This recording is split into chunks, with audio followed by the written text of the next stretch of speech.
Magandang gabi po, maupo yung may sinya, yung wala po, sabihin na lang niyo ako nakatayo, kung pwede. Siyempre, batiin ko muna, Speaker Sonny Belmonte, talaga namang napakausay na leader natin sa Kongreso, ating campaign manager, Senator Frank Trilon, ating party president sa Liberal Party, Secretary June Abaya.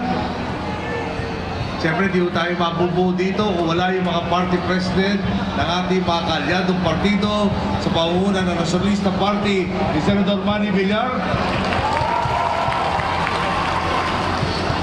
ang Nationalist People's Coalition, pamumuno po ni Congressman Henry Coaco, nandiyan po sa bandang likod.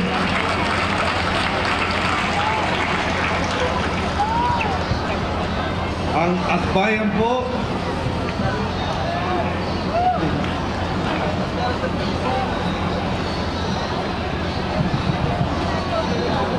ang Akbayan po, siyempre kilala po nyo si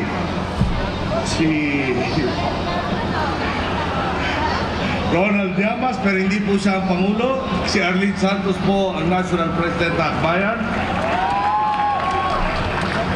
Ating po mga kasamahang senador, kongresista ngayong gabi. Pero kung papayagan po nyo, no, alam po nyo, mahirap naman talaga mangampanya sa buong Pilipinas. At pag natapos po yung kampanya, yung paggawa, importante po yung kumakatawan sa atin para talagang mabilis ang pagtahak natin sa tuwing dalandas.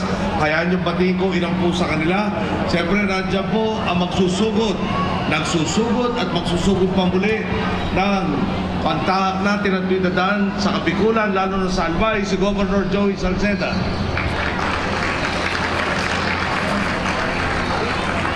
Sa ARM po, nandyan si Governor Mujib Hataman. Sa Maguindanao, nandito po si Governor Toto Magundadato. Sa Pangasinan naman po, nandyan si Nani Braganza. Sa Nueva Ecija, nandito po yung nakakatanda kong kaklase, si Mayor J. Vergara ng Camaratuan. At marami pa akong iba, kaya lang ako may time limit rin. Pasensya na po. Pero sa susunod kayo naman po mabatiin natin. Makasaysayan po ang Plaza Miranda, hindi lamang po para sa Partido Liberal, kundi maging sa bawat Pilipinong naghangad na mamayani ang demokrasya, katarungan at kaunlaran sa ating bansa. Mahigit 4 na dekada na ang nakalipas mula ng binulabog ng pagsabog ang dapat sana'y mapayapang proklamasyon sa pagkasenador ng 8 kandidatong liberal. Kabilang sa siyam na nasawi ang isang 5 taong gulang na bata. Ano kaya kinabukasan ang pinangarap niyang makamtan? At ngayon pong gabi, nakatungtong tayo sa plasang diniligan ng kanyang dugo.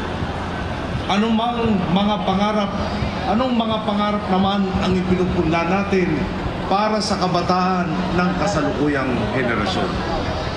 Marahil nga'y may tuturing natin na isang pagbabalik tanaw at pagpupugay ang pagtitipon natin ngayon.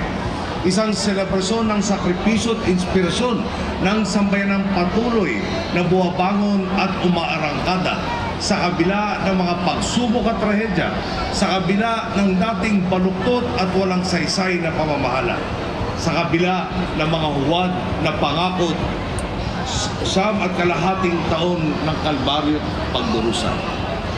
Sagisag itong hindi napunta sa wala ang pagbubuwis ng buhay ng 9 na katao sa Plaza Miranda. Sagisag itong nasugatan man tayo, napilayan man tayo, pilit man nilang pinapatumba ang diwa ng Pilipino, hindi po tayo sumuko. Humugod tayo ng lakas sa isa't isa. Pinigaan natin hanggang sa pinakauling patak ang ating pawis, pagod at determinasyon. Tumayo tayo't hindi nagpadaig sa pagdududa at negativismo. Wala pong duda, bumangon na po tayo. Pumulag tayo at sa huli, nagtagumpay tayo. Ngayon, meron tayong isang lipunan, bukal ng pag-asa at maunlad na kinabukasan.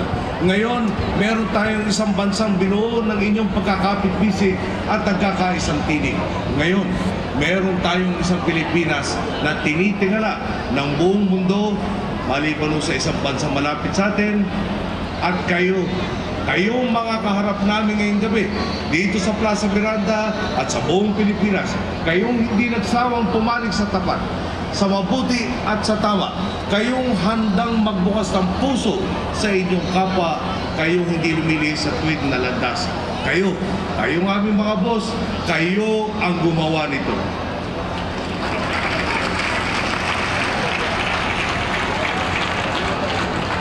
Ang tanong po ngayon, magpapatuloy ba ang mapayapat mabungang biyahe natin sa tuwid na daan?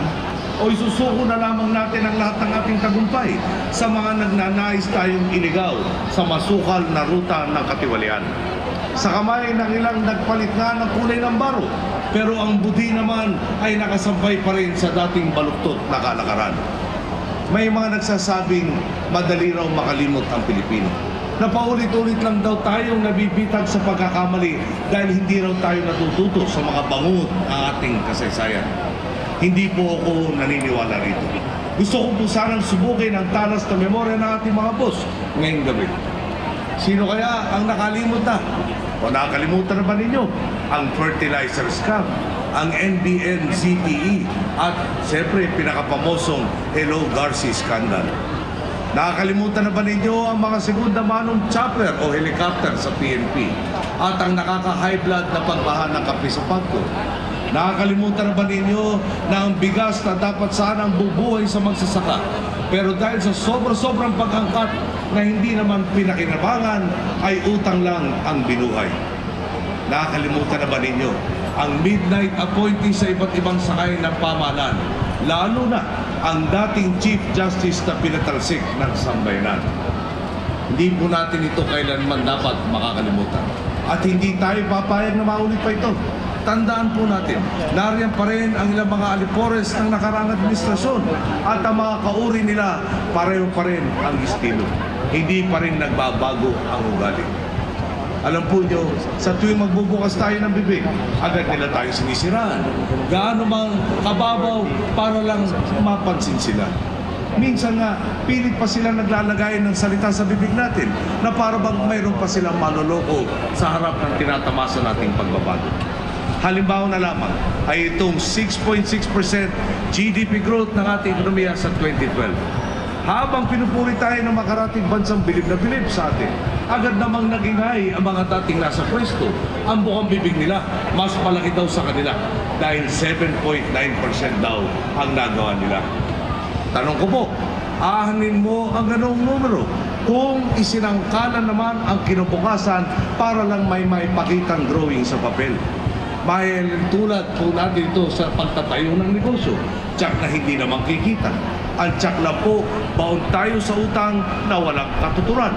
Sa pagbubol na mali, maaaring ang tumaas na isang quarter ang GDP growth, habang sa susunod naman ay garantisado ang pagsama ng ekonomiya at pagdurusa dahil sa mga kailangang bayarang dapat sana'y hindi na inutang. Ganyan po talaga kung politika lang at pansariling kapakanan ang laman ng isip at hindi ang totoong pakinabang sa mamamayan. Kung talagang may nagawa sila para sa taong bayan, bakit sa loob ng 9.5 taon panay mga poster at tarpaulin lamang ng kanilang mukha na may salitang cares ang naipalandra nila sa mga lansangan? Habang sa ating 2.5 taon na ipagawa natin ang Araneta Quezon Avenue Underpass, ang mungkahi po nilang gastos, 694 million pesos para sa proyekto ito. Ipinagawa po natin ito sa halagang 430 million pesos, 100 days ahead of schedule pa. Napailawan din natin ang halos 7,000 sitio na dati gasera lang ang tanglaw sa dilim kung meron man. May sasara na natin bago matapos ang taon ang backlog na 66,800 na silindaralan. Napipito na ang ating pagiging self-sufficient sa bigas at na-enroll na natin ang mahigit 82 milyong Pilipino sa PhilHealth. Napakalaki po. Salamat po. Napakalaki po talaga ng pagkakaiba. Wala tuloy akong ibang masabi kundi ang lakas naman ng loob ninyong magkumpara. Sabi nga nung nakakabata kong kapatid, naman, huwag na po tayong magulat sa mga propaganda at pangungontra ng iba. Lalo na ngayong papalapit ng eleksyon. Huwag na po tayong magtaka kung may magpapalabo ng usapan. sasabihin nilang bahagi sila ng tuwid na daan, pero kapag tumalikod ka, ayun, at nakatawid na sa kabilang bakuran, tinitibag ang mga reformang iyong nasimulan. Sasabihin ng iba po, kaibigan ninyo kami, kasangga ninyo kami sa tapat na pamamahala, pero hindi ka pa nalilingat. Binabatikos na ang iyong prinsipyo at paniniwala. Minamaliit at binabahira ng agam-agam ang lahat ng iyong positibong nagawa. Bakit po sila kontra ng kontra sa ating agenda? Marahil po, ayaw lang magkaroon ng 21,800 na pabahay para sa ating mga sundalo at pulis. Phase 1 pa lang po yan. Sa araw na to, tinatayang 14,000 sa 31,200 na tahanan sa Phase 2 ng proyekto ito ang naipagawa na. Baka po ayaw nilang maging matagumpay ang Framework Agreement on the Bangsamoro. Ayaw yata nilang maging mapayapa ang Mindanao. Ayaw nilang mabigyan ng pagkakataong umangat ang antas ng buhay ng halos 4 milyong pamilyang Pilipino, katumbas ng tinatayang 20 milyong mamamayan na benepisyaryo ng ating Pantawid Pamilya Program. Ayaw nilang manaig ang tuwid na daan. Ayaw nilang pumanig sa taong bayan. Ang balak nila, imaniobra ang pamahalaan pabalik sa lumang sistema. At ang tanong ko po ngayon sa aking mga boss, hayaan ba ninyong mangyari ito? Baka hindi ho nila narinig dahil iba ho doon, baka may edad na konti, baka pwede nyo lakasan. Hayaan ba nyo? Salamat po. Ngayong gabi po, malinaw kung nasa ang panig ang 12 kasama natin sa entablado. Nagmula man sa iba't ibang partido, samahan, katulad natin silang bukas ang puso at isip na magambag para sa pinakamainam na solusyon. Kahit pa alam nilang sangkaterba ang kakaharaping problema, nagkusa silang sumama sa atin, bitawan ng mga personal na interes at tumulong para makaupo ng isang alyansang sabay-sabay na sasagwan tungo sa iisang direksyon. Ilan sa kanila ay nakatrabaho ko at nakasamang nilabanan ang dating administrasyon. Ang iba naman ay nagpapakitang gilas na sa kanilang posisyon at tumugon sa panawagan ng taong bayang maglingkod sa mas mataas na panawagan. Sama-sama po natin salubungin ang Team Pinoy, mga Pilipinong tunay na tuwid sa daang matuwid.